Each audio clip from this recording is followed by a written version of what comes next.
खंड दो। प्रतिलेखन संख्या 21 100 शब्द प्रति मिनट की गति से बोला जाएगा। रेडी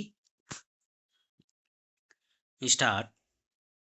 महोदय, भारत जैसे बहुभाषा भाषी देश में जहाँ विभिन्न भाषा परिवारों की 1652 भाषाएं बोली जाती हों, अष्टम सूची के अनुसार भी देश की 18 प्रधान भाषाएं हों, खान पान, वेशभूषा, रीति रिवाज आदि की दृष्टि से भी एक प्रांत दूसरे प्रांत से बहुत भिन्न हो, वहाँ देश की अखंडता को बनाए रखने के लिए सबसे अधिक आवश्यक यह है कि संपूर्ण देश के नागरिकों का वैचारिक स्तर पर आदान प्रदान हो, सांस्कृतिक विनिमय हो, एक दूसरे को समझने सराहने की चेष्टा हो। जहाँ संपूर्ण देश की भाषा एक हो, वहाँ तो शायद उस राष्ट्र भाषा से एक संभव भी हो सके, किंतु भारत जैसे विशाल तथा विभिन्न संस्कृतियों और विविध भाषाओं वाले देश में अनुवाद ही सबसे सशक्त माध्यम है, जो संपूर्ण देश को एक सूत्र में बांधे रखने में सहायक हो सकता है। द्विभाषिकता का महत्व भारत में प्राचीन काल से रहा है।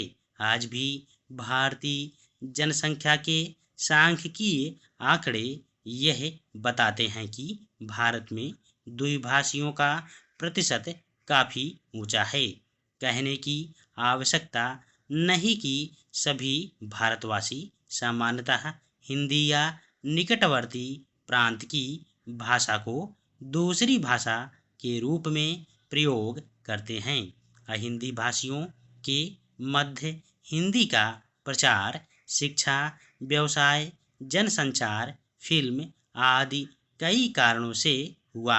द्विभाषिकता का महत्व रोजी रोटी तथा आत्म विकास या आत्म प्रचार से बढ़ता है।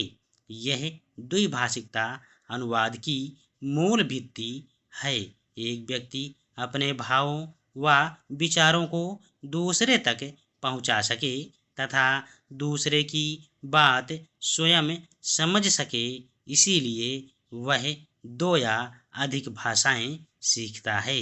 यह व्यावहारिक सत्य है कि जो व्यक्ति जितनी अधिक भाषाएं जानता है, वह उतना ही बहुज्ञ है, क्योंकि भाषा के सहारे उसका परिचय क्षेत्र तो बढ़ता ही है, वह विभिन्न भाषिक संस्कृतियों से भी परिचित होता है। देश चाहे भौगोलिक दृष्टि से छोटा हो या बड़ा, शक्तिशाली हो या निर्बल, धनी हो या निर्धन, संश्लिष्ट अंतर्राष्ट्रीय राजनीतिक स्थिति को समझने के लिए दूसरे देशों की साहित्यिक, दार्शनिक, वैज्ञानिक स्थिति को समझने तथा उनसे लाभ उठाने के लिए उसे अनुवाद का सहारा लेना पड़ता है। सभी विकसित देशों में इसीलिए अनुवाद का बड़ा महत्व है। अनुवाद संबंधी बड़े बड़े संस्थान हैं तथा बड़े सुनियोजित ढंग से अनुवाद कार्य होता है। मैं आपको यूरोप के एक छोटे से देश बल्गारिया का उदाहरण देता हूँ। बल्गारिया की जनसंख्या 40 लाख है। बल्गारिया में पर्यटकों की वर्ष भर भरमार रहती है और उसका विदेशी मुद्रा अर्जन का मुख्य स्रोत भी पर्यटन उद्योग ही है। विश्व के अनेक देशों के पर्यटक वहाँ आते हैं, जिनमें बल्गारियन भाषा जानने वालों की संख्या नहीं के बराबर ही होती है।